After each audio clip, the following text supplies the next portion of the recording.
안녕하세요. 소소한 행복으로 성공적인 인생 만들기 소행성인의 오리배입니다.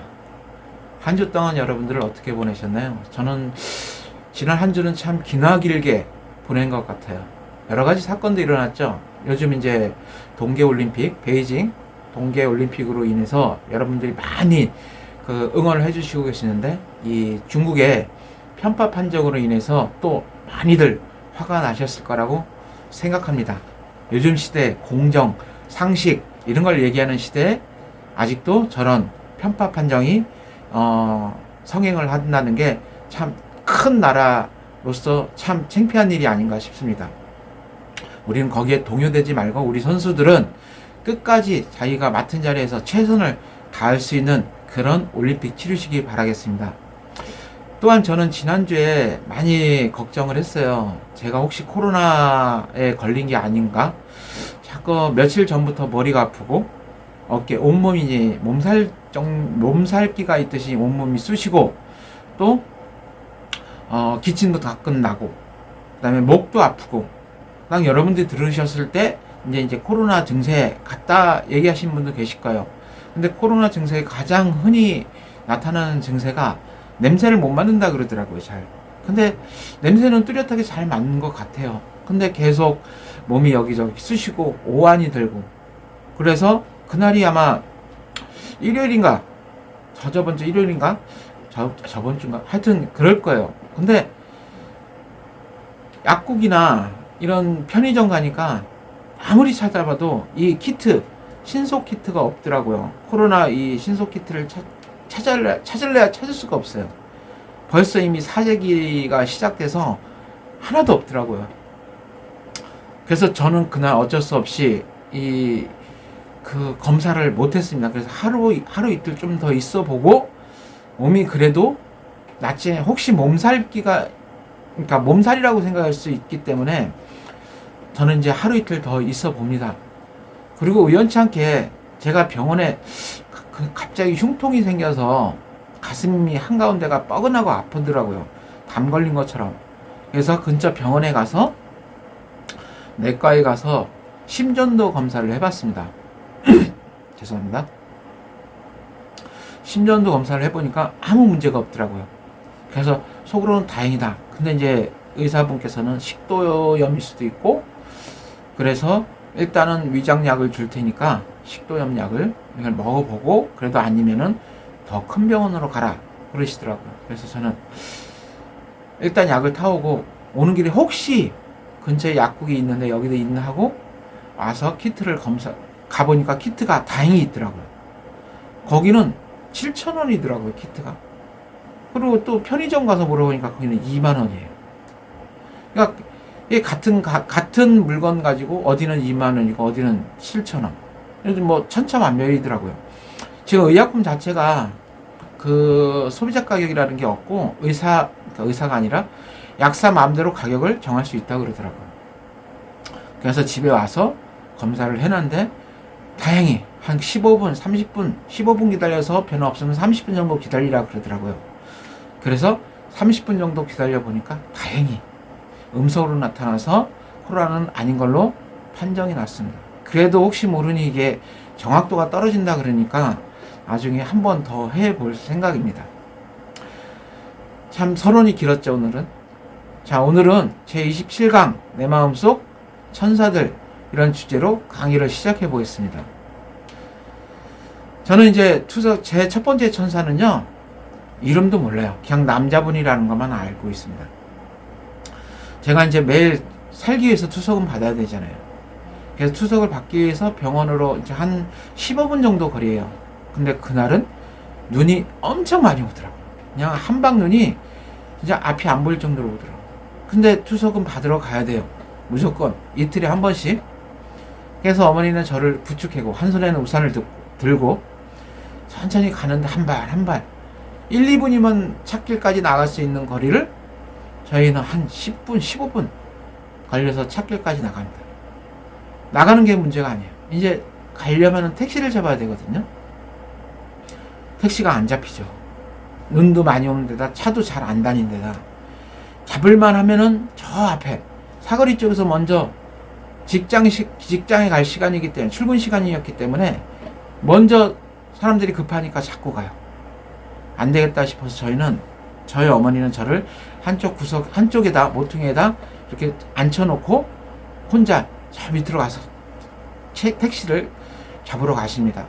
근데 여기저기 막 왔다 갔다 하셔도 택시를 못 잡는 거예요. 그러고 나니까 30분이 지나고 날씨는 춥고 계속 눈은 내리고 우산은 쓰고 있는데 어머니는 우산도 안 쓰고 저 혼자 쓰라고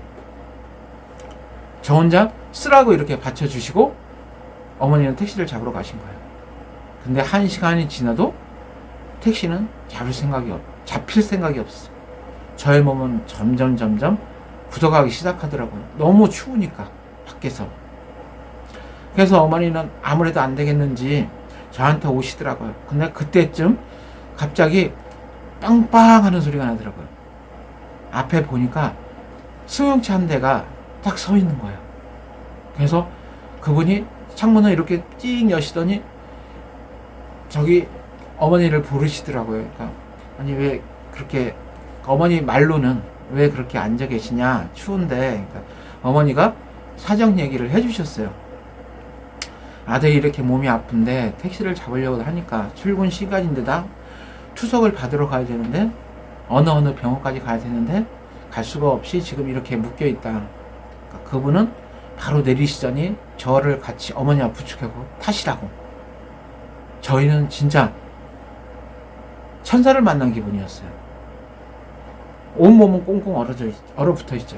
뭐 저뿐만 아니라 어머니도 온몸이 다 꽁꽁 얼어붙어 있었어요. 저희는 연신 인사드리고 차에 탔어요. 그러니까 몸이 완전히, 이거 완전 지옥에 있다가 천국에 온 기분이 스르륵 녹더라고요. 그래서 거기서 타고 어느 병원이라고 말씀드렸더니 그 병원으로 가시더라고요. 평소에는 15분이면 갈 거리예요. 근데 눈이 많이 막히고 출근 시간이기 때문에 1시간이 걸리더라고요. 가면서 저하고 어머니는 몸이 녹는데 몸이 노곤노곤해지더라고요. 몸이 갑자기 녹아버리는 바람에. 그래서 다른 말 못하고 아무 소리 안 하다가 너무 고맙습니다 어머니가, 너무 고맙습니다. 연신 저하고 인사를 드렸죠. 근데 오다 보니까 저쪽 왔어요. 혹시 가시는 길이신가요? 그러니까 의외의 얘기를 하시더라고요. 아니라고. 본인은 정반대로 가는 길이에요. 근데 저희하고 어머니는 이런 분이 바로 천사가 아닐까 싶더라고요. 이 바쁜 시간에 15분이면 갈 거리를, 그것도 역방향으로 1시간 걸려서 태워줄 수 있는 사람이 과연 있을까? 너무 감사한 나머지 저희는 계속 그분이 막 광채가 비칠 정도로 어머니는 그러셨다고 그러더라고요. 병원에 도착을 합니다. 저희는 투석 시간이 한참 늦었기 때문에 서둘러 올라가게 인사드리고 올라가서 투석을 하게 됩니다. 나중에야 어머니가 엄마 왜 우리 그분 전화번호 하나 모르지? 성함도 모르고. 엄마도 그때서야 투석 받는 게 늦어지니까 그때서야 맞다, 우리 그분 성함도 모르고 전화번호는 모른다, 이 얘기를 하시더라고. 이 방송을 보실지는 모르겠지만 못 보실 거라고 저는 생각하지만, 그래도 그분께 진짜, 그분은 아마 제 마음속에 제가 죽을 때까지 영원히 천사로 남아 계실 거라고 저는 생각합니다. 꼭 한번 죽기 전에 만나 뵙고 싶은 분 중에 한 분입니다. 또 두 번째 천사를 말씀드리겠습니다. 저의 두 번째 천사는 고 김대중 대통령이에요. 김대중 대통령이 저의 두 번째 천사입니다.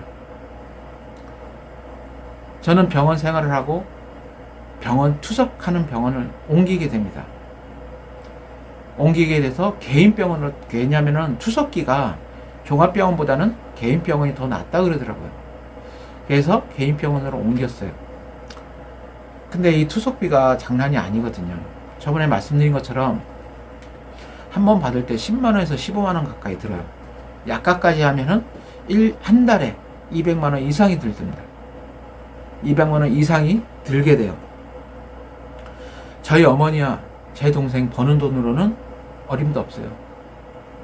제가 2년 동안 병원에 있으면서 제가 그동안 한 10년 가까이 벌어놓은 돈은 다 까먹게 돼요. 가진 돈이 없죠. 그 어머니하고 동생 버는 돈으로 감당이 안 되더라고요. 근데 혹시 이런 얘기 들어보셨나요? 투석 받는 게, 신장 투석이 부자병이라는 게, 부자병. 결국 돈 없으면 죽는 병이에요. 부자병. 근데 어머니하고 동생 뛰어도 안 돼요. 감당할 수가 없어요. 근데 그때 김대중 대통령 임기 말기에 대통령이 투석 받은 거 아시는 분 많으실 거예요. 자택에서 투석을 받으셨습니다. 그러면서 임기 말기에 마지막으로 하신 일이 투석 환자들을 장애인 등록을 시켜주신 거예요. 그래서 신장 2급 의료 복지카드 등록이 돼요. 장애 등록을 할 수 있게 됩니다. 그러면서 비용이 확 줄어들어요. 10,000원도 안 돼요, 한 번에. 그 덕분에 저는 다시 계속 투석을 받고 생명을 연장하게 됩니다. 이처럼 김대중 대통령도 저의 마음속, 깊은 마음속 천사입니다. 자, 여러분들도 분명히 이 마음속 천사는 계실 거라고 생각합니다. 당연히 저희 어머니, 제 동생, 제 와이프, 아들, 이렇게 해서 제 천사죠. 저의 항상 응원해주는 천사. 아니, 여러분들 주위에도 분명히 천사가 있으실 거라고 생각해요. 꼭 드러나지 않는 분이라도 나를 주변에서 응원해주고 위로해주고 그리고 보다듬어 줄 수 있는 그런 분이야말로 진정한 나만의 수호천사가 아닐까 생각합니다. 항상 이제는 내가 그런 수호천사를 위해서라도 나도 누군가의 또 수호천사 응원해 줄 수 있고 위로해 줄 수 있고 그 다음에 아픔을 보다듬어 줄 수 있는 주변에 힘든 사람들을 그런 천사가 여러분들도 되셨으면 하는 생각입니다. 지난 한 주 많은 일이 일어났지만 이번 한 주도 여러분들 힘들더라도 순간순간 행복하시길 바라겠습니다. 그럼 오늘 강의는 여기서 마치고요. 저는 다음 주에 다시 찾아뵙겠습니다. 감사합니다.